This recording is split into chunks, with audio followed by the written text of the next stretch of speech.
di negara luar negeri. Jadi sekitar di sini negara Bali dan Australia. Tahu di mana Manis itu di mana? Ya, di mana? Dan artis itu kalau misalnya dia di Manis. Oke. Oke. Oke, itu mana lagi? Silakan buka HP-nya. Di mana itu lagi? Kepulauan mana? Madeira. Oke. Madeira. Nah, apa yang terkenal dari Kepulauan Manis? Apa? Apa? Bukan teknologi untuk mengatasinya. Apa yang terkenal dari Manis? Kenapa? Pesisir pantai. Kenapa? Wisata yang ada di Manis itu terkenal. Kenapa? Dan bisa jawab? Ya, pulaunya.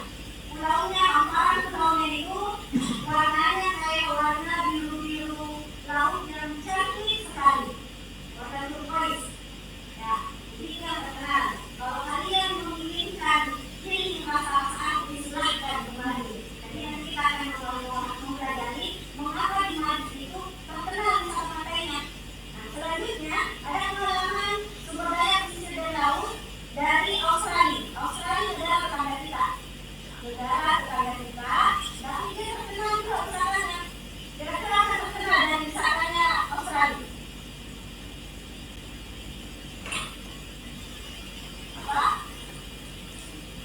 Apa yang dimiliki oleh Australia dan tidak dimiliki oleh Indonesia?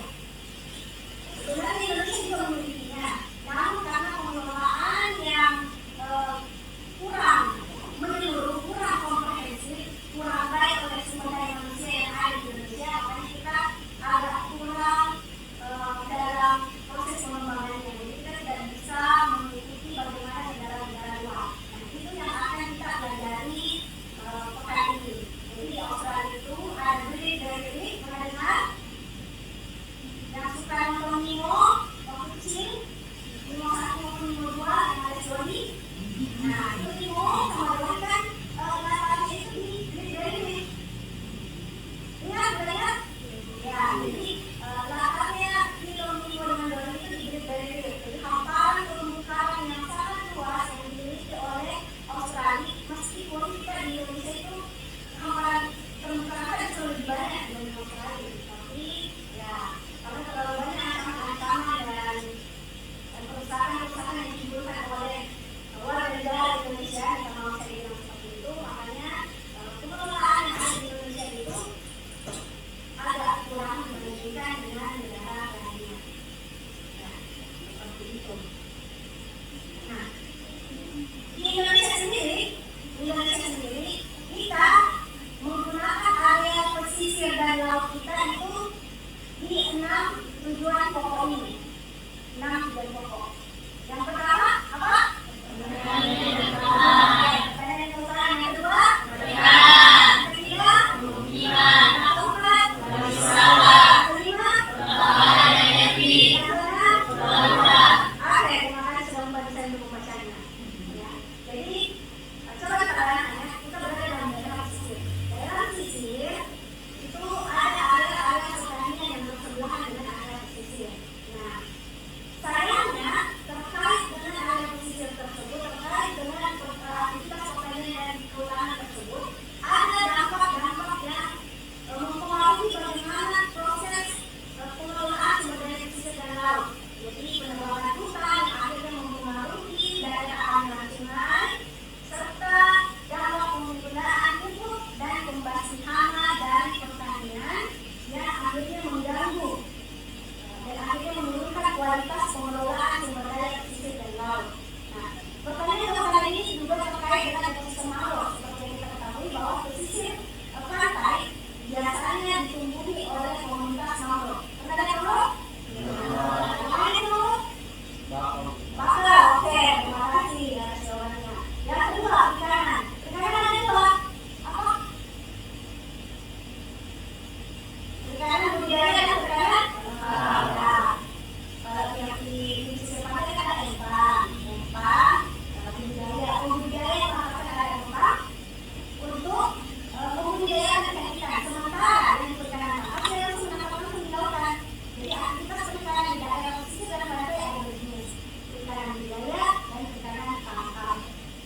tidak langsung melihat secara langsung karena tidak ada pertambangan minyak dan gas di daerah pantai dan sekitarnya.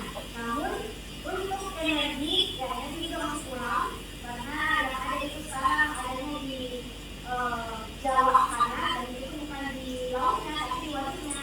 Jadi mereka di sana menyiapkan panel-panel solar, penanaman solar panel kan. Jadi bagaimana menghasilkan energi bukan dari bahan bakar minyak tapi tenaga matahari yang kemudian dikonversi menjadi tenaga listrik. Jadi di Jawa itu sudah dilaksanakan seperti itu. Ya. Nah, yang ada di sekitar kita itu adalah tambang garam. Jadi garam, ekstraksi garam itu termasuk dalam pertambangan. Kalau itu di Sulawesi Selatan sendiri yang terkenal kan? Kita semua ada yang suka garam semua di daerah bawah tambang garam yang terluas terbesar di Sulawesi Selatan. Memang sudah diketahui secara nasional bahwa Indonesia itu penghasil garam terbanyak di Indonesia. Yang terakhir, pelabuhan. Pelabuhan itu ada dua, pelabuhan niaga dan pelabuhan perikanan.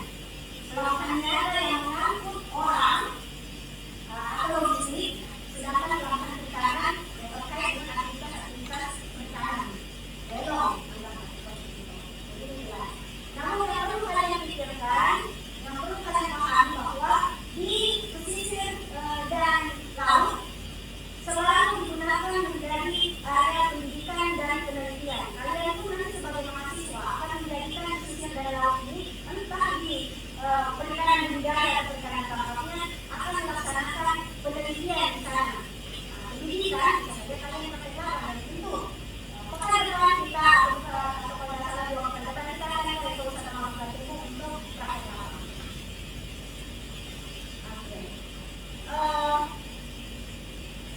Selanjutnya kita akan masuk ke sesi diskusi.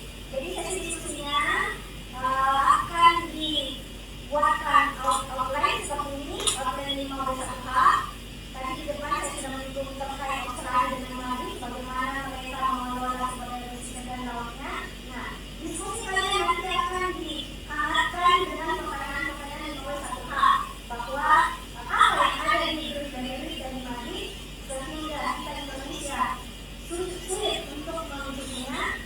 Mengapa orang-orang atau pengunjung itu lebih menyukai untuk datang ke Great dan Mali dibandingkan Bali misalnya atau Salona misalnya, seperti itu.